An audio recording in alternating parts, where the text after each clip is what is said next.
Nisekoi, also called false love in English. Finally, the day has come where this anime would stop following me around like a nightmare since its release date. I always knew this anime existed somewhere around the corner, but never had the time to dive into it. Spoilers alert. It has that one beach episode, so lock your doors. Raku Ichijo, the son of a Yakuza boss, prefers to just live a normal high school life.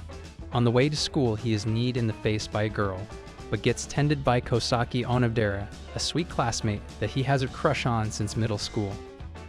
The teacher announces a new transfer student, Shitoge Kiristaki, who happens to be the girl that crashed into Raku, and they start arguing. Reika realizes he has lost his locket that contains the memories of his first love because of the collision and asks Shitoge to help look for it. After several days, their relationship gets worse that Reika tells Shitoge to stop looking. Shitoge eventually finds the locket. Afterwards, Reiku's father tells Reiku that he is to pretend being in a dating relationship with a girl from a rival gang in order for their gangs to make peace, but to Reiku's chagrin, the girl turns out to be Shitoge. In order to settle the feud between their family's gangs, Raku and Shitoge act lovey-dovey towards each other.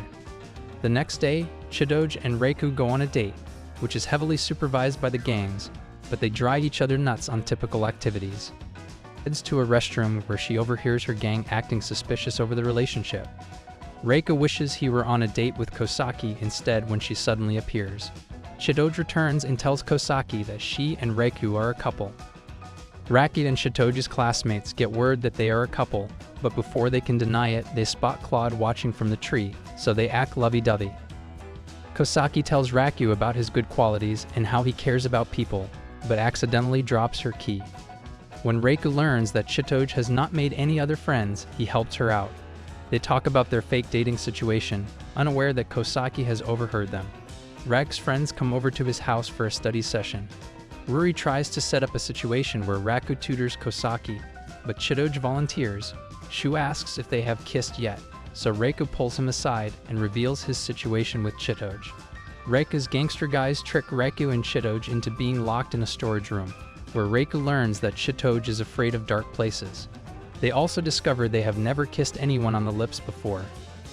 Ruri tries to improve Kosaki's chances with Reiku by having Reiku and Shitoge teach Kosaki how to swim. Ruri notices that Reiku and Shitoge argue more often than act lovey-dovey. Reika finds Kosaki's key and tries to use it to unlock his pendant, but it turns out to be the key to the girls' locker room. The day of the swim meet, Kosaki uses a kickboard, but when Shitoge gets hit by leg cramps and almost drowns, Reika rescues her and then has to give her mouth-to-mouth, which infuriates Shitoge. Following the credits is a showcase of Raku and the gang's previous Valentine's Day experiences. Shitoge finds out that Reiku was the one who saved her from drowning in the school pool. She tries to thank him, but ends up beating him up more in the process. Kosaki attempts to confess her feelings to Raku, but ultimately fails. Shitoge later finds Reiku's locket and returns it to him. It is later revealed that Shitoge had the locket chain fixed in secret, and that she also made a promise with a boy 10 years ago, yet all she can remember about the boy is the line "Zaws in love." Seishiro Shibumi is introduced as another new transfer student. As a former acquaintance of Shitoge, Seishiro finds Raku unfit to be Shitoge's lover. Seishiro challenges Raku to a duel but is inadvertently outplayed.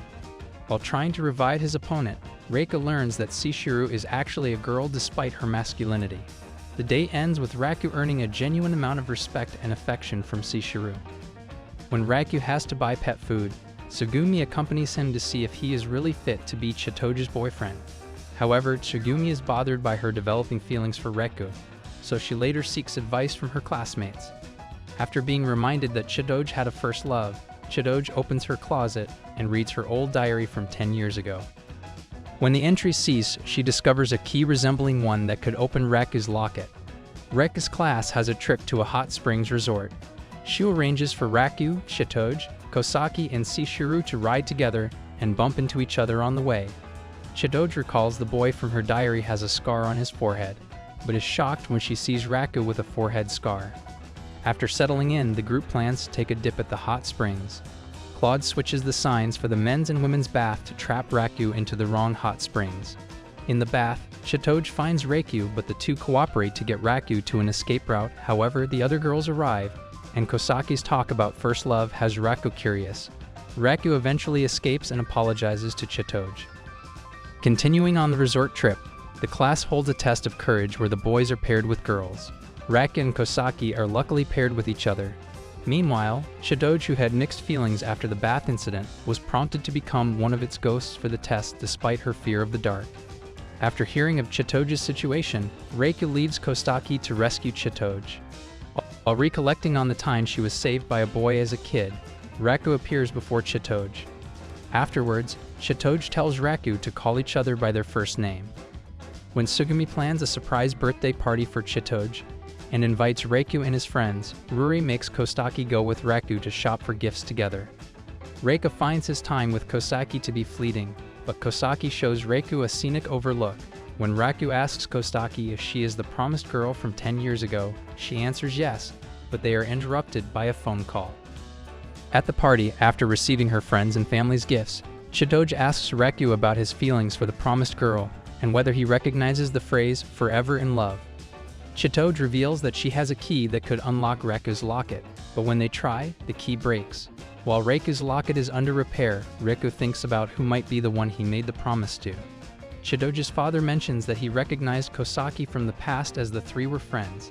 Raku's father mentions he has a photo of the girl that Raku made a promise to 10 years ago. While happy that he has a nice picture of Kosaki, Raku struggles with finding the photo of the girl with whom he made a promise. At a study group, he nearly publicizes that he likes Kosaki. After Raku's father tells him the location, Raku discovers that the girl in the photo is someone else, and that she also has a different key. Raku shares his umbrella with Chitoge in the rain, but when the downpour gets heavy, they rest at a shelter and share the photos they ordered. Raku's father tells them that the girl in the photo is coming to school tomorrow, and that she is actually Raku's fiancée. Baffled by the fact that the girl in the photo is Raku's fiancée, the aforementioned girl transfers in Raku's class as Marika Takebana, the daughter of the police chief. She also bears a key that may unlock Raku's locket. Marika and Raku then head on a date, with Kosaki, Ruri, Seishiro, and Chitoge spying on them. During their date, Marika bribes Raku into ending his relationship with Chitoge in exchange for answering all his questions regarding the girl and the promise he made 10 years ago. Raku refuses, furthermore adding that he has no past memories with Marika, inciting within Marika her vulgar persona, and bursts into a tantrum, causing Raku to finally recognize Marika. Finally having recognized Marika, the latter fills in Raku about their childhood days and how she molded herself into being Raku's ideal woman, then kissing him on the cheek by surprise. With the existence of 3 keys further shadowing the true identity of the promised girl, in the midst of the confusion, Marika invites Raku to her home to pay respects to her father. Raku was asked by Kosaki to help out at their family's sweets shop. While in the line of work, a strong typhoon forces Raku to stay at Kosaki's house for the time being. While under awkward silence at first, the pair eventually holds a proper conversation until the typhoon subsided, allowing Raku to head home safely, much to Raku's discontent. Nonetheless, Raku was able to exchange email addresses with Kosaki, as the latter feels proud of the progress she made with Raku. If you liked the recap, make sure to subscribe, and if you want a part 2 to this anime and want to know who is the promised girl, get us to 50 likes. Sayonara.